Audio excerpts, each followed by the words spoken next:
Okay, welcome to this virtual Scrutiny Committee external meeting here, and the news that there's vaccines popping up left, right and centre. I mean, we're not too far away before we can meet in a more customised setting. I'll start with apologies. Have any apologies, Ryan? No, convener, no. Declarations of interest. I would just like to make a declaration saying that I attend Denny Cab's management meetings purely on a observation capacity. So it doesn't prevent me taking part in that agenda item today. Nobody else, no?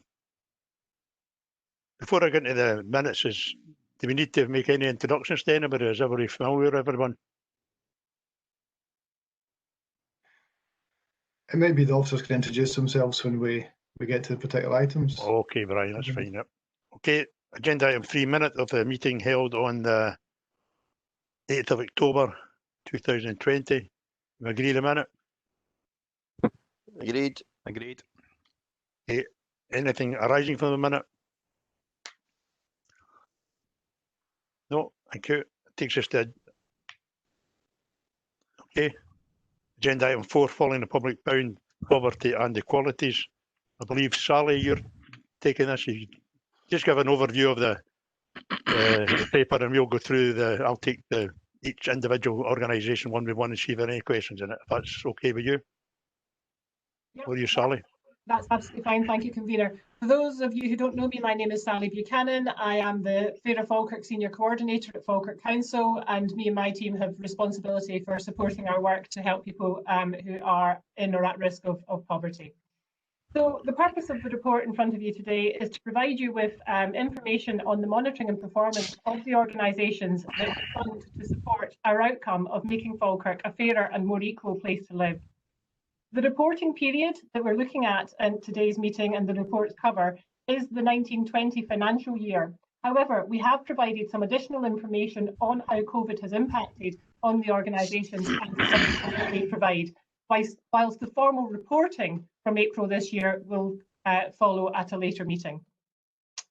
Importantly, I think it is clear that whilst COVID has affected each and every one of us, that impact is not equal. And these services that work to support the outcome of making Falkirk a fairer and more equal place to live are needed now more than ever. This report includes sections on LGBT youth, the Citizens Advice Bureaus, the Armed Services Advice Project and the Macmillan Money Matters. And the monitoring officers for each of these projects are here today to answer any questions that you might have. So happy to move on to questions unless anyone has any more specifics on the cover report that they want. Anybody got any questions on the cover report before I get into each individual? Okay, let's take Appendix 1, which is LGBT Youth Scotland. Is there any questions on that particular item? David? Yeah, sorry. When I started reading that report, I was thinking to myself, it'd be good if we had some information from the people that it helps. And as I got in, there is actually, and they're quite good. It explains how they've been helped. But what I wondered was, is there any information on instances where the help hasn't been as good as it could have been, or there's been issues that prevented the help being as good as it was? Because they're all quite successful statements, if you know what I mean. I was just wondering if we had anything on where things weren't working as well. I'll come in there, Councillor Balfour. My name's Mark Meakin. I'm the Community and Development Manager with Children's Services, for those of you that don't know me. Councillor Balfour, that's a really interesting point you're making, because there has been instances where there's been a number of barriers that some of the young people who identify themselves as LGBT have been facing, and that can be some barriers within formal education, i.e. schools, and some barriers in accessing other services. And the role of LGBT youth is to work with other services to, first of all, recognise the barriers that a young person is experiencing and finding ways to try and work through that. And I think that awareness raising with services has been the most positive aspect of what LGBT youth deliver. And so they take a very proactive stance in terms of that and supporting the young people to work through those barriers. So all young people face various barriers, as you're aware, Councillor Balfour, throughout their lives, and they need the support to work their way through that, and that's what LGBT youth provide the young people with. But if you're looking for specifics, I can go back to LGBT youth and find specifics that they encountered and ways that they were overcome. If that would help you, I can do that. Yeah, that'd be good. I mean, the statements there are very, very positive. It's good to see that they're doing some good work there. Absolutely, and I think that's why I worked with LGBT youth to try and recognise that the impact they were having, and I think those statements describe the impact that they're having and the way that young people are developing themselves. That's why they're in there. Thank you. Thanks. David? Yeah, morning, Mark. I wonder if you give me a wee bit more details about the maximising job creation and employability and how that would differ from other schemes that are available. So what LGBT youth do is actually work from an early age, from 12, 13, 14, to develop transferable skills that would transfer in an employment market and make the young person more employable. They also provide support services to the young people to engage with our colleagues in employment training unit, so that would move them in the transition into training programmes. So they would provide that on an ongoing basis and liaise with ETU and create that interface between the young people and employment training unit and provide that support. Because some of the young people that go to ETU can find it, for a variety of reasons, very difficult to sustain their involvement in training scheme and in employment, and require additional support to enable them to do that. And that's what LGBT do for the young person. That's fine, thank you. Councillor McCluskey? Aye, thanks, convener. What I would like to ask is, it's an amazing the work they do at this group does at the schools. I know firsthand with that. My granddaughter goes to one of the groups. She's no in the group, but she goes to support other members. So that's the way it's been inclusive, and you go along and support your friends and make everybody aware, and they do fantastic work nowadays. And I really look into this report as well worth the outcomes. However, the one question I've got is in relation to, the outcome says that we've got to provide community learning and that, young people living within the Falkirk Council area to raise awareness and all that. So we easily meet the targets. But the one thing is, and I'm no picking, it's the one thing that probably the Waynes appreciate the most is going away to the gay pride marches. There's 3 or 4 of them. I can see where, going to the sport things and that is a way of, mixing with other people and whatever. But it's just a question on that. How does that conform to our objectives? I know that the kids will enjoy going, but it's just how it fits in with making them feel safe and protected, and educating them, to feel able to go about in the Falkirk area. And obviously these marches are, although very important, are outside the area. And if we could tie that in, please. Really interesting point you're making, Councillor McCluskey, there.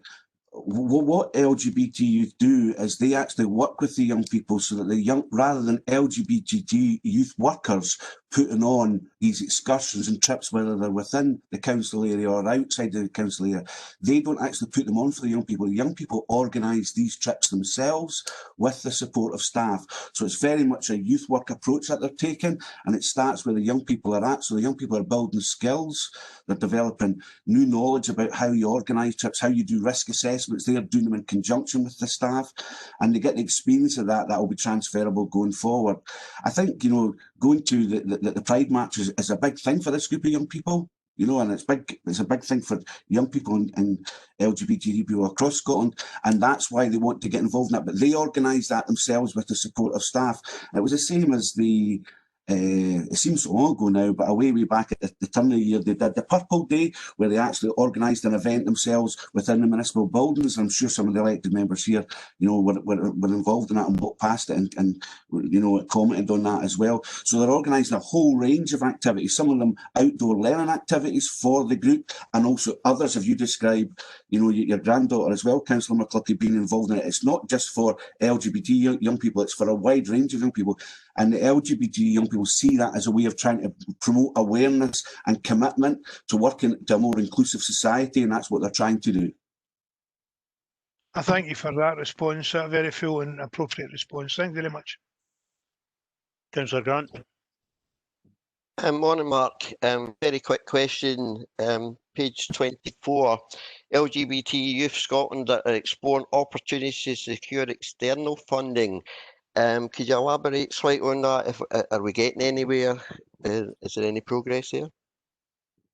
Yeah, Councillor Grant, yes. LGBT have a separate funding unit within their Scottish operation, and when they're looking at doing work within the Falkirk Council area, say they require development costs for some of the young people to, for example, put on bus trips to go to outdoor education. They apply to a variety of sources, and that can be the lottery, it can be cashback for communities, and they've been reasonably successful locally in getting that money that enables that development fund to increase so they can put on more activities with the young people.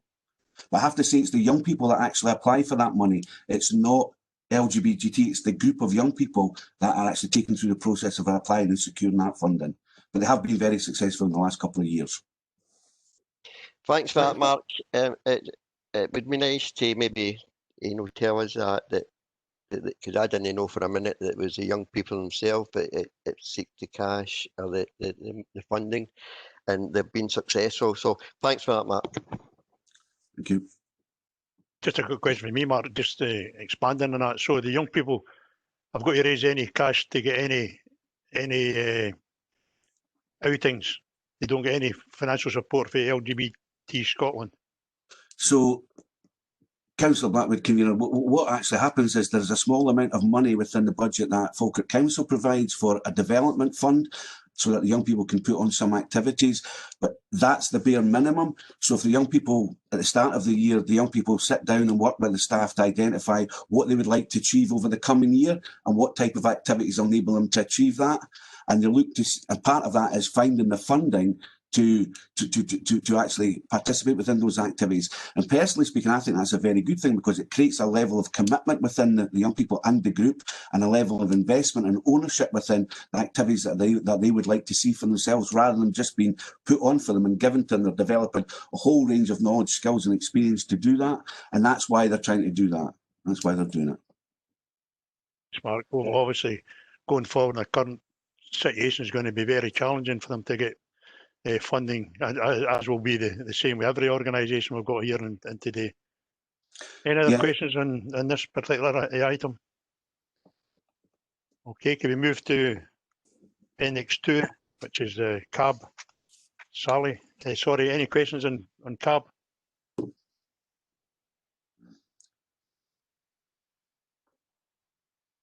David? Yeah, I saw there was I don't know if it was in that, but there was a list of, when I was reading later on, of different places that the CAB officers are visiting to, like for outreach, to reach out to people in other areas. I've heard of one recently going up to, I think it's here, the Calendar Square in Falkirk, with working with one of the charities there. They've got somebody goes in doing some work there.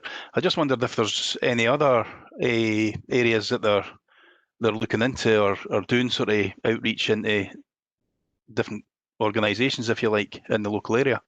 Because obviously the more people they can reach, the better.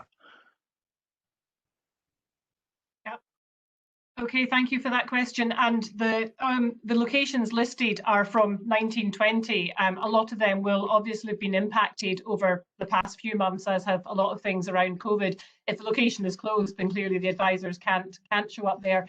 They constantly look for new opportunities of where they can engage and reach out to people. And importantly reach out to people who may not be aware of their services by attending one-off events or regular events where there is sufficient demand for their services. I am not aware of where they are currently looking. I think, to be honest, their challenge at the moment is actually meeting the demand of the services. The cabs are all currently working mainly by telephone and video calls as much as possible at the moment. They're also responding to a lot of people by email, if indeed that works for the individual. They have, over the past few months, dealt with a lot of challenges around trying to support people to make applications for benefits over the phone, sometimes talking to them on the phone as the person tries to apply for the benefit, using that phone as a mobile device to access the internet. They will see people face to face at the moment, but really only the most vulnerable and where they cannot manage to support them in other ways. So at the moment, their focus is really trying to meet the demand around that. But I think as we move forward out of the current crisis, then yes, absolutely, they would be looking, as they do, for new opportunities and new locations to deliver their services. Okay. Yeah, I occasionally get constituents contact me to say that they've been working with CAB and CAB have been very helpful. So that's very good to hear. So long may it continue. Thank you. Thanks, Councillor Balfour. Any other questions? Councillor McCloskey. Right, thanks, Convener. Once again, a group that does fantastic work, and I myself went out and got assistance from them just last year. So as I say, in my family, so I know firsthand how helpful they are. But one of the things that it's got to be very difficult, and obviously more and more people's gone to them and try to manage with the funding they've got. What worries me was that part of the funding we gave for Falkirk Council was to fund outreach, and that has been successful, as I say, in one local area. But they were talking about reducing that or cutting that back. And as I say, I'm sure that it said in the funding that we gave them that was one of the directions. I know they have to make savings. Certainly, any reduction would mean less people benefiting for this service and bringing less money into the Falkirk area. So we can't go that. But one of the things that came up years ago was the 3 different cabs and the 3 different management teams. It's great to see that they're working collaboratively together now. That's a whole big improvement in my eyes. But you've still got 3 chief execs and 3 secretaries and that. And I was just wondering if there was ever any way forward to link people up together, meaning a saving there, because obviously any saving in the front line would be an impact on our communities, which we couldn't do at this time, So that's the point I'm making. As my role is scrutiny, it's no, try to pick on anybody,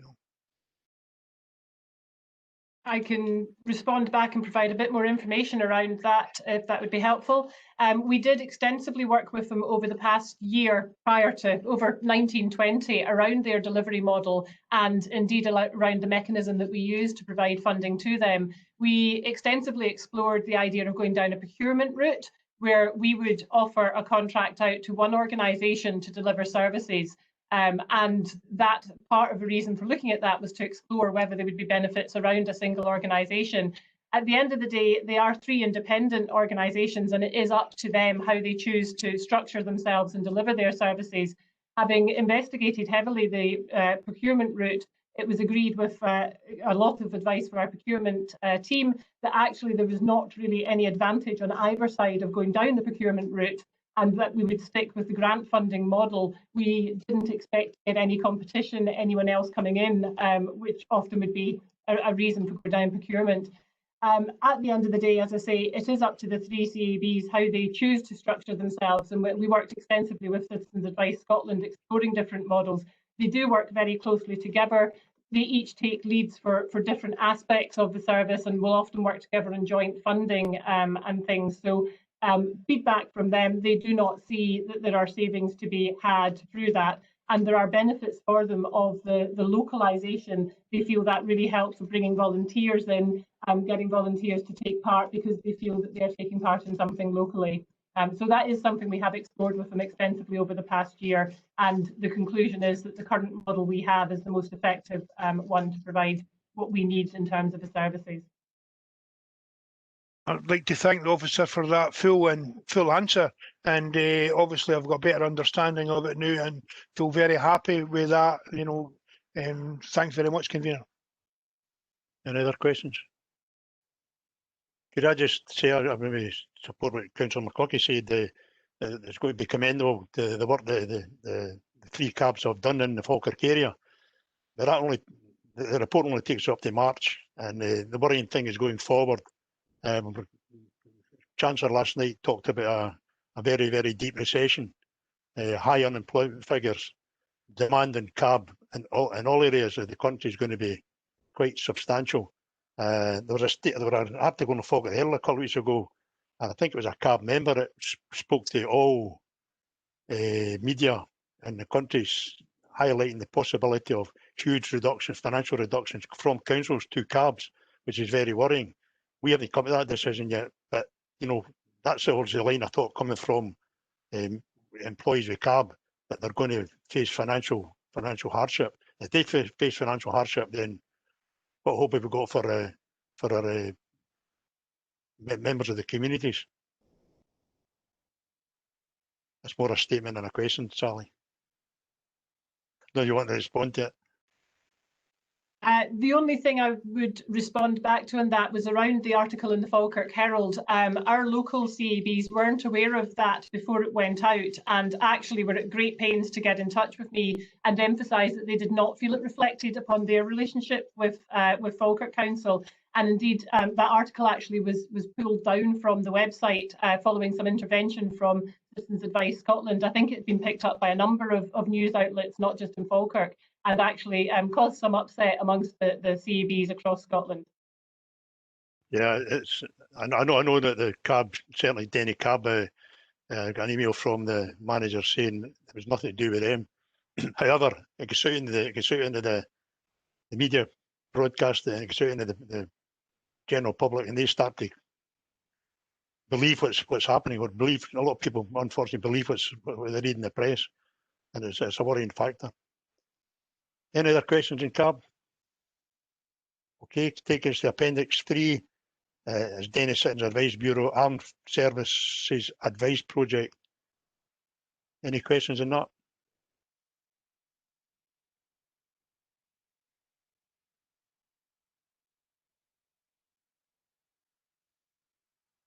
David, Councillor Balfour. Yeah, just try to find a bit. Here we are. Just the percentage of people that are getting helped out here. There's, I can't find it now. 80, no. There's a lot more people from the army than for the RAF or the Navy. I just wondered why that is. Is it just because there's more people in the army, or why would that be? Have they got more issues than the other people, or do they get better or worse training, or for going into civilian life or something? I just wondered.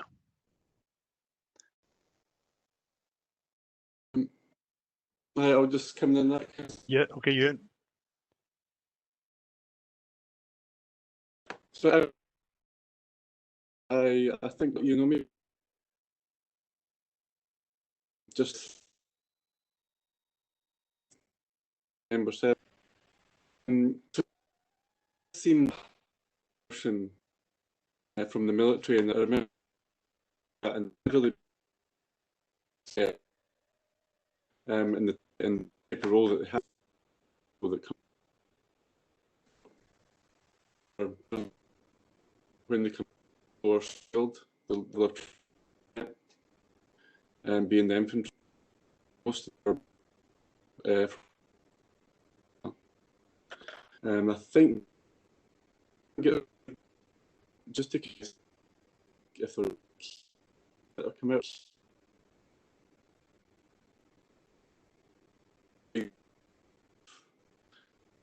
of kind of was dominant.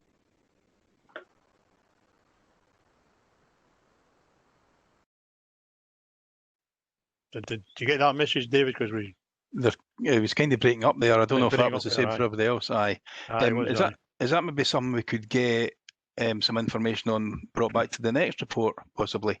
Just a wee bit more background information on it. Sorry, I didn't realise this. I was breaking up here. It's been the connection has been. You're an expert as well. In the municipal buildings. Yeah, I know. Yeah, what I'll do is I'll go back and get some details on that for you, Councillor Balfour. It might be easier just doing that. Okay, thanks for that. Anybody else got a question? Could I just say, Ewan, again, we're back to social media. Regular on Facebook, you see somebody begging in the streets, and this is ex-army. Should we be giving immigrants houses before personnel for the armed forces? Is that something we're aware of in our area? Because I'm not aware of it. You come on social, and it could be anybody in the begging in the street, but the highlight is an ex-serviceman. You can't get a house, but we can give house to the immigrants coming into the country ahead of exervicemen. I don't know if you can answer that, Ewan. I'm not sure I can answer it. I only got about half of your question there before I kind of cut out, but I don't believe there is. But what I'll double check with the service to see if there are any any of the people that they're supporting also present as homeless. Thank you. I think Kenny wants in there, convener. Okay, Kenny, and you come. Unmute yourself. I was trying, convener. For once, somebody was pressing the mute button and not letting me off.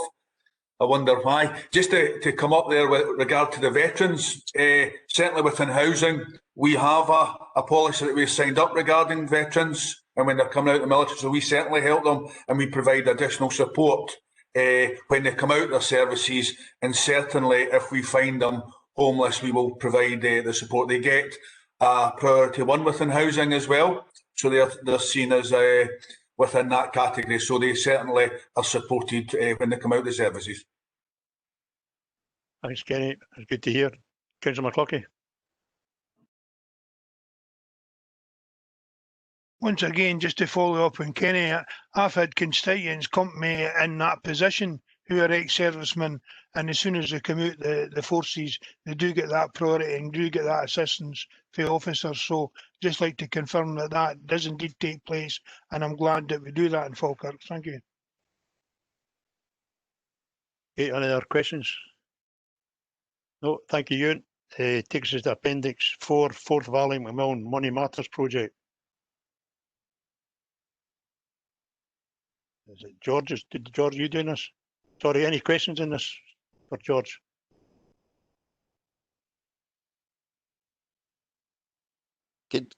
Convener, could I ask one? Yes, David. Morning, George. Morning. Page 46, section 3, it says set out what other similar and complementary services are provided in which someone function or support. Falkirk Council has its own welfare benefit advice service. This is a special service but has a wider reach to all people with disabilities and long-term health conditions, just not people with cancer. And if it wasn't for Macmillan, then we would struggle. Would Falkirk Council divert people to Macmillan with cancer? Yes, we do. So It's a short answer, yeah. Yeah, we divert them. Right, that's fine. The other one, convener, if I may come in, is that I've noticed Falkirk Council, page 49, actually, George can back this up, that Falkirk Council actually do very well out of this with regards to the funding, etc. Yes, yeah.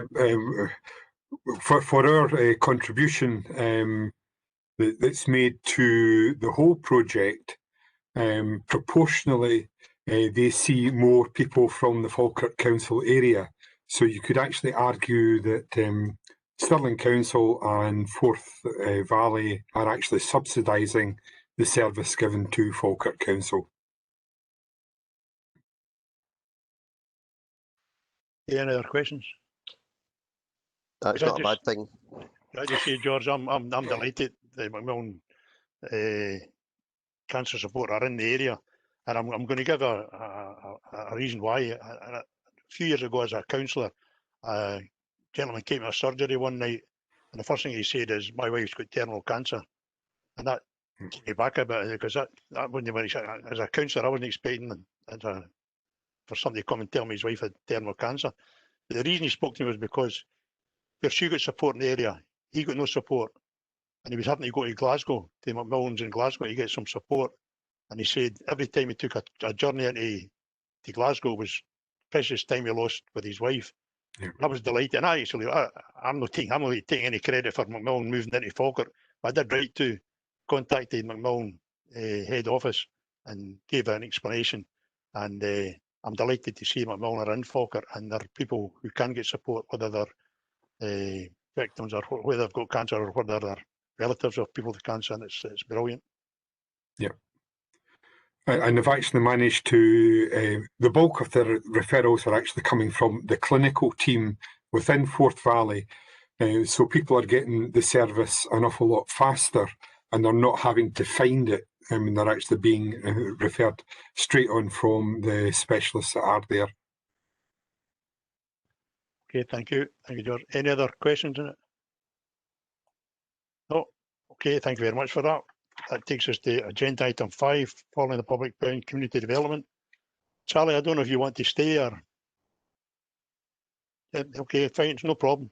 Right. Convener, if it's okay, I will stay as I'm the monitoring officer for CVS Falkirk as well, All which right, is one of the okay, sorry. appendices to the next Okay. report. Okay, right, no problem. Mark, you taking us through this one? Yeah, I'm here for this. Okay, right, okay. Yeah, okay. I'll provide a very brief overview of the covering report. The purpose of the report is to provide the External Scrutiny Committee with information regarding the community development projects that are funded.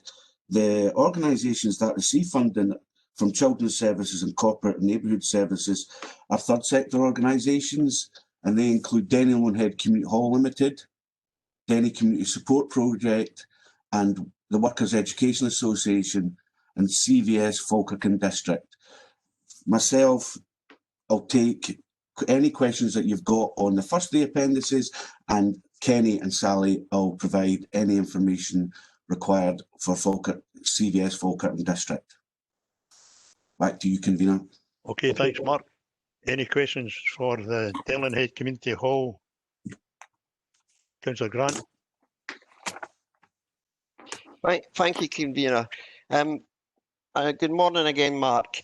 Could I ask a question, Mark? Bear in mind that it's the Scrutiny Committee here that we're on. The Denny Lonehead Community Hall, which was formerly the Archibald Russell Community Hall, provides the reason, what's the purpose of the funding is provided by the council. It's to improve mental health, maximising job creation, minimise impact and substance misuse, addressing the impact of poverty in children. Absolutely great service. If I then skip through to page 65, appendix 2, and it's the Denny Community Support Project. And once again, what is the purpose of this funding provided by the council? Improving mental health and wellbeing, maximising job creation, minimising the impact of substance misuse, addressing the impact of poverty on children, which is once again great. Is it possible, Mark, that you can give us some figures? Because I'm not decrying us having too many centres or anything. That's not the point of this question. It's that the one to the other is 1.8 miles away from each other, which is nothing at all, and yet we're funding the both. Is there a vast need for two buildings? And please don't misinterpret it that I want one shut down. I just would like an answer. Councillor Grant, I suppose if we go back, it's in a part in history that the Archibald Russell are an independent organisation that have their own centre and hall, and the council decided many years ago to fund that because of the outcomes that we're seeking, as you detail that are detailed in the report. And they're very different communities and service very different people. If you go down to Denny Community Support Project at Bridge Crescent, it's a very different community there that they're actually serving that have very different needs. And I'm talking about socio-economic needs are maybe greater in the Denny Dunny-Pace area than they are up at Denny Lone Head, but they are still prevalent up at Denny Lone Head and who they work with, and that's why they're funded the way that they are. They provide very different services because the communities require very different services. And for example, within Denny and Dunny-Pace, they provide limited childcare services, whereas at Denny Lone Head they provide extensive childcare services because that's what the community are requiring at the time. Denny Community Support Project are looking at work particularly with substance misusers and a variety of other projects that are going on, developing their own community cafe upstairs, etc., etc. They've done extensive food work with the council, and it's the same at Denny Lone Head, but without the substance misusers, but they provide more to older people, so the demographics of the community are very, very different, and that's why both projects are funded. But they're funded at different levels. You'll note they're funded at different levels because of the work that's going on. Thank you very much for that, Mark. Very thorough answer, and so thank you kindly. Anybody other questions? Could I just ask Mark again? These reports are taking us up to March. It's a different ball game just now. I mean, you just explained what these two areas do for the community, but that can't be happening just now, surely. I know that actual resource centres seem to be just more of a food bank than anything else. The Denny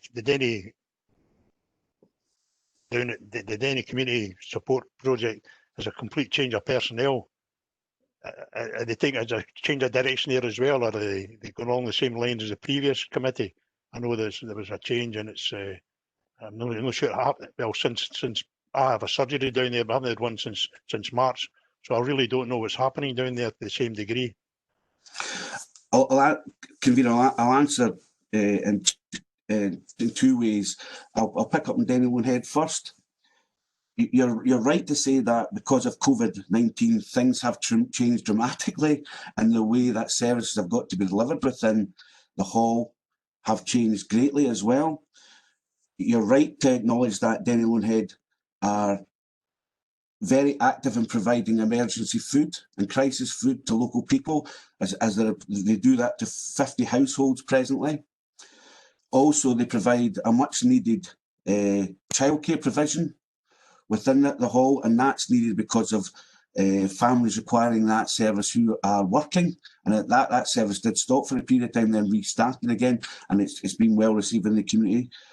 We're working with the hall just now to look at how they can reopen, and safely offer the activities that they were doing, and that's mostly targeting older people, so that older people can start to get out the house, following social distancing, following the correct guidance from the Scottish Government. And we want to do that not in a big bang way, but do that on an incremental and phased approach, so that the committee who are in the community hall feel as though it's a safe thing for them to do, and they feel confident that the people who are coming along feel safe as well. So that's going to be happening over the next number of months so that they can reopen that. So in terms of Denny Community Support Project, you're quite right to say, Councillor Blackwood, that there has been significant changes in the management committee there. The whole management committee has changed, and community land development staff have supported that to happen and supported the new management committee to fit into their roles. They've now appointed a development worker to support the work that's going on, and they're working very closely with Denny YMCA, which is, as you know and are aware, they've got a local facility not too far away, and they're providing different services from there.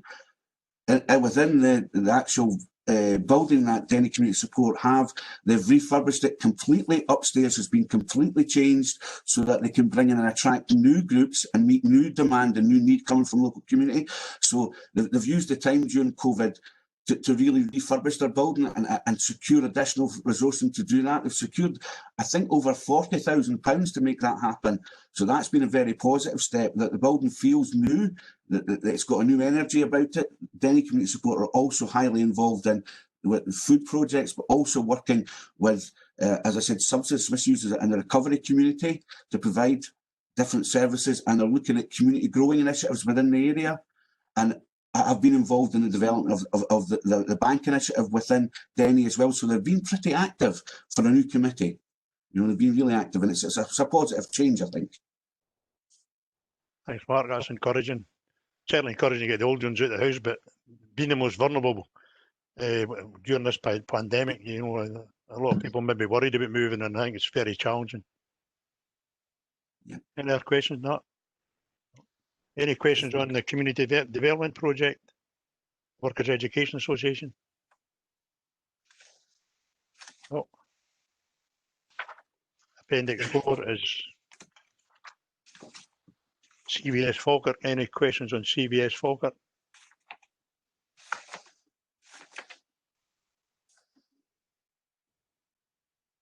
No. Okay. I think that takes us to the end of the meeting.